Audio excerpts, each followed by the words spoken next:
My name is Daryl Anderson. I served in Baghdad, Iraq from January '04 to July '04. But I'll start it off with my progression in Iraq. It started with 9/11 because that's what led to the war. Like Dennis was saying, that's what fueled the fire. That's the big part of the lie that led to the lies I witnessed in Iraq. So I didn't join because of 9/11, because to me, growing up as a kid in Kentucky, I was working 50 hours a week. I was selling drugs to pay my child support. I was broke. I was a hood rat. And I was growing up like you probably see a bunch of kids running around the ghettos around here. And 9/11 happened. It didn't affect me. I didn't think about it because I didn't have health care. I was working a job that paid me $5 something an hour. What do I care about these 3,000 people that died when my friends are dying every day in the street? I didn't know it would come to affect me one day. But I also knew about the Desert Storm guys who became terrorists. But all of a sudden in Kentucky, because there was some brown people in Kentucky were looking at me like I was a terrorist. Because I'm dark, I can grow a beard, and I'm not as white as many as you people in the room. I'm white, but I'm not that light. So I started to feel a lot of that, like, man, people are, they're worried about, they're going to hit Fort Knox in Kentucky. And I'm thinking, this is racism. This is what feeds the fuel that Iraqis are beneath us and we can go kill them, because look they killed 3,000 innocent people. They don't care about innocent lives. In Desert Storm, we couldn't get into Baghdad because the people heard about the innocent people we killed in the bombings. Now, 3,000 Americans are dead. We don't care how many Iraqis you got to kill. Killing innocent civilians is part of war. And that's what they sent us into Baghdad with. I joined in '03 because I was broke. I needed money, but I was a young American kid. I wanted to fight in the war. I joined up. Month out of training, I arrive in Baghdad, Iraq, January '04. Saddam's been captured. And I get there, and the guys that I'm serving with have been there for 6 months already. They were there in '03. And I go, well, I think it's come out that, these people had nothing to do with 9/11. There was no Iraqi on those planes. We can see around here there's no Al-Qaeda, there's no terrorist syndicates in Baghdad or Iraq. Saddam had stamped them out. And I asked my buddies, well, we're here to find weapons of mass destruction. And they laughed at me. And I said, well, we're here to help the people. And they laughed at me. And I said, well, what's our mission? What's our goal? I thought we were going to find the people that did 9/11. I thought we were going to get these weapons of mass destruction. I thought we were going to help the people. And they're like, all we're trying to do is make it home alive. And then I'm going to lead you in now to the other lies, because you guys know the lies, but I bled for these lies. I watched my brothers die for these lies.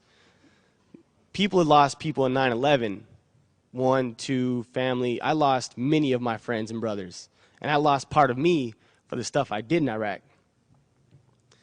And then we go to January, February, March. Nothing's happening. And then Bush gives his speech about bring it on. And in April of '04, we lost 135 soldiers for this lie, for his lies, for his swaggers being from Texas or whatever.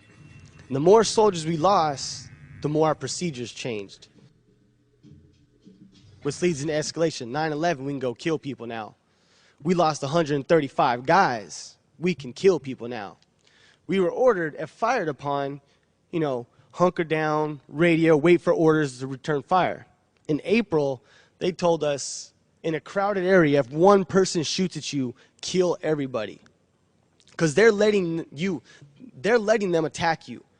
They are no longer innocent if they're there at the time of the crime. Sounds like American rules. If your buddy commits a crime, you're there, you can get caught up on charges on it. But these aren't charges. These are death.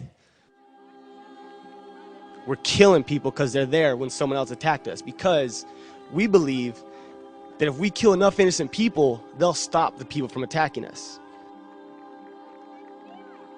But what they don't realize is the innocent people we killed, it was their brother, it was their uncle that was trying to kill us, because we already killed his 3 children.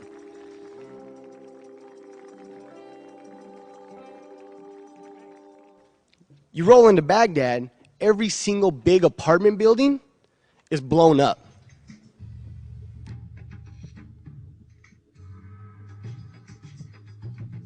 Every single apartment building in Baghdad has been broken to the ground by artillery and airplanes bombing.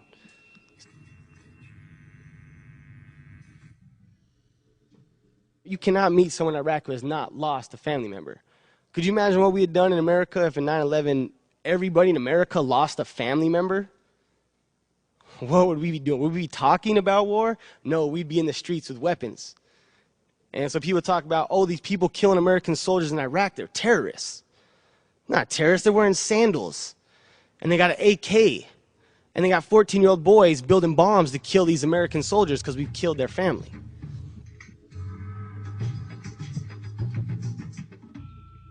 So we're done in Baghdad. We killed enough people. I was ordered to kill innocent people. We killed innocent people. When they shot at us, we shot at everybody.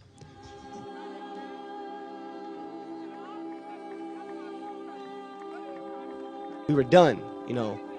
Every guy I served was against the war.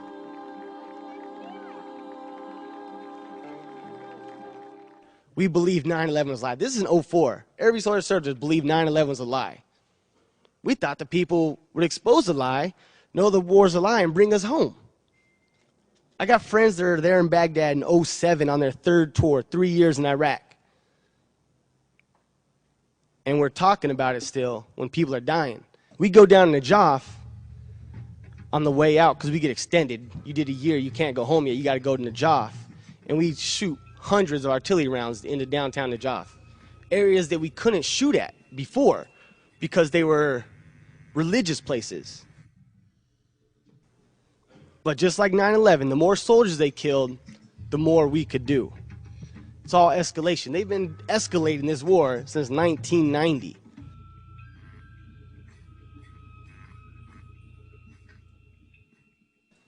And now they're finally, now with this troop surge, they're going to put soldiers on every street like they're cops. Because we've escalated, we've let them do it. We've let them do it because we stood by and we've talked about it. We got to hit the streets. You got to stop paying your taxes. You got to stop feeding this fuel. Because if we believe 9/11's a lie, then why are you paying your taxes still? Why are we still letting these soldiers die? And me, as now, I won't even talk to politicians about the war because there ain't no point in it. Democrat, Republican, they're all profiteers of war. Even lots of anti-war organizations are profiting off my brother's pain. You know, no Iraq veterans are getting paid off this war. No, we're all just sitting in the street homeless. I've helped 5 AWOL soldiers in the U.S. since I've been back. Well, I spent 2 years in Canada because I refused to go on my second deployment. I came back, I got kicked out of the military. So that's why I'm here, I'm a resistor. Because we're tired of waiting. We're tired of waiting for the politicians to stop the war. We're not going back for that third tour. I've been helping 5 AWOL soldiers in the United States, and no one's helping me help them. No anti-war organization, no one has helped me help these people. I'm digging money out of my broke pockets to help these people get off the street. And that's why I'm here today is because, you know, if you believe 9/11 is a lie like I do, and all these soldiers going AWOL, you gotta help the GI resistance. Because we're gonna stop the war. No one else is gonna stop. You could have 1 million protests, talk to 1 million politicians, expose 9/11, which you gotta keep doing. You gotta keep exposing 9/11, but that's not gonna stop the war. Because everybody in America pretty much knows it. Everybody in the anti-war movement knows it. They won't talk about it because they're scared of the bad publicity that comes with it, but I don't care. I'm a resistor. You know, the movement wouldn't even touch me because I was AWOL. So I'll say how it is. 9/11 was a lie. I know it. We're soldiers. We know it. So now I'm helping GI resistance, and that's what you got to do. You got to focus on 9/11, but like Dennis saying, you got to keep hurling, pushing stuff.